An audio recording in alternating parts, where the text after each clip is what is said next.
एक बार एक टीचर अपनी क्लास के सभी बच्चों से एक सवाल पूछती है, जिसे सुनकर क्लास के सारे बच्चों के पसीने छूट गए, लेकिन फिर भी कोई सवाल का जवाब नहीं दे पाया। तो टीचर ने सभी बच्चों को एक दिन का टाइम दिया और बोली, जो इस सवाल का सही आंसर देगा वही क्लास का मॉनिटर बनेगा। ये सुनकर क्लास के सारे बच्चे बहुत ज्यादा एक्साइटेड हो गए और अगले दिन जब फिर टीचर ने पूछा, तो बच्चों बताओ शिक्षा की असली उम्र कितनी होती है? सारे बच्चे उल्टे सीधे आंसर दे रहे थे। समीर ने बोला 50 साल, वहीं दूसरी ओर जोगराज ने बोला 23 साल और तभी पीछे से अमृत बोला, मैम शिक्षा की ना तो कोई उम्र होती है और ना ही कोई रूप, क्योंकि शिक्षा हमें किताबों के साथ साथ किसी व्यक्ति के जरिए भी मिल सकती है। अमृत का ये जवाब सुनकर टीचर के होश उड़ गए थे। तभी उसने अमृत से एक और सवाल पूछा।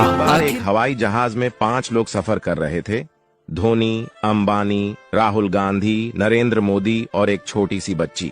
अचानक जहाज में कुछ खराबी आ गई। वहां पर 4 पैराशूट थे।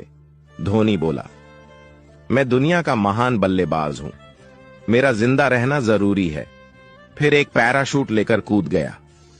अंबानी बोला, मैं भारत के अमीर लोगों में से हूं, मेरा रहना जरूरी है।